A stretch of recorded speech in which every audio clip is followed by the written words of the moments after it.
বিশ্বতে জঙ্গিবাদ ছড়ানো পাকিস্তান আজ নিজেই নাজেহাল হয়ে যাচ্ছে। পাকিস্তানে একবার পুনরায় জঙ্গিরা পাকিস্তানের বায়ুসেনার ওপর সবচেয়ে বড় হামলা করে পাকিস্তান সরকারকে পুরো নাড়িয়ে দিয়েছে। পাকিস্তানি সেনা এটার মোকাবিলা করার চেষ্টা করছে, এখনো অবধি সফলতা পায়নি। বলে দিই, পাকিস্তানি এয়ারফোর্স স্টেশনে আত্মঘাতী হামলাকারীরা আক্রমণ করে ফেলে। হাতিয়ারে পরিপূর্ণ 5 থেকে 6 জন জঙ্গি পাঞ্জাবের মিয়াবালিতে অবস্থিত পাকিস্তানি বায়ুসেনার ডেরায় ঢুকে পড়ে। দু তরফ থেকেই মারাত্মক ফায়ারিং চলে অনেকটা সময় ধরে। সেই ভিডিও সামনে এসছে যেখানে এয়ারবেসের ভেতরে আগুনের মারাত্মক ঝলক দেখা যাচ্ছে। অগ্নিদগ্ধ হওয়া পাকিস্তানি এয়ারফোর্স স্টেশন খুবই খারাপ ভাবে জ্বলছে, আর তার সাথে জ্বলছে পাকিস্তানি এয়ারফোর্স জওয়ানদের সাহস। ইনফরমেশন অনুযায়ী এখনো অবধি 3 জন হামলাকারীকে মারা হয়েছে। এরই সাথে তেহরিকি জিহাদ নামক সংগঠন এই হামলার দায়ভার নিয়েছে।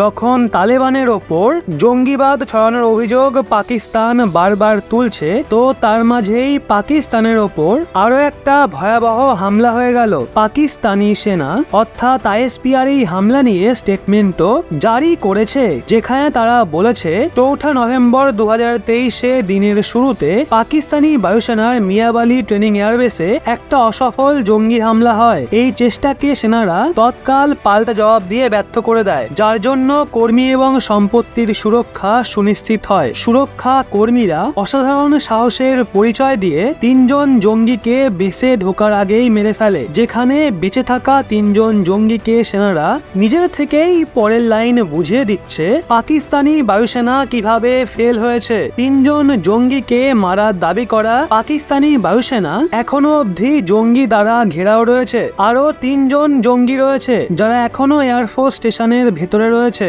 আর বায়ুসেনার ওপর মারাত্মক ফায়ারিং করছে। সেনার বয়ান অনুযায়ী হামলার সময় প্রথম থেকেই ভূমিতে দাঁড়িয়ে থাকা 3টে যুদ্ধ বিমান এবং একটা জ্বালানি পাম্প ক্ষতিগ্রস্ত হয়েছে। এরিয়াকে পুরোপুরি খালি করার জন্য একটা ব্যাপক অভিযান চালানো হয়েছে। এই সবকিছুর মাঝে তেহরিকি জিহাদ পাকিস্তানের প্রবক্তা মোল্লা মোহাম্মদ কাসিম মিয়াবালির এয়ারবেসে হওয়া হামলার দায়ভার নিয়েছিল আর দাবি করেছিল অনেক আত্মঘাতী হামলাকারীও এতে সামিল রয়েছে। স্থানীয় বাসিন্দারা এই হামলার বিষয়টা নিশ্চিত করে আর বিষয়টি নিশ্চিত করে সোশ্যাল মিডিয়ায় অনেক ভিডিও আপলোড করে। জঙ্গি সমূহ এটাও দাবি করে তারা বেঁচে থাকা একটা ট্যাঙ্ককেও ধ্বংস করে দিয়েছে। বলা হচ্ছে জঙ্গিরা মিয়াবালিতে পাকিস্তানি এয়ারবেসের কাটা তারের দেয়ালকে পার করার জন্য সিঁড়ির ব্যবহার করেছিল। সেখান থেকেই তারা ভেতরে ঢোকে আর ভেতরে ঢুকেই হামলা শুরু করে দেয়। অনেকগুলো বোমের ধামাকায় এয়ারফোর্স স্টেশন কেঁপে ওঠে, আগুন লেগে যায়, সব জায়গায় সেই ঝলক দেখা যায়। আর তাতেই ঘেরাও রয়েছে পাকিস্তানের বায়ুসেনা, যাদের ওপর জঙ্গিরা মারাত্মক ফায়ারিং করেছে। তো বন্ধুরা, এই বিষয়ে আপনাদের কি বলার নিচে কমেন্টে অবশ্যই জানান।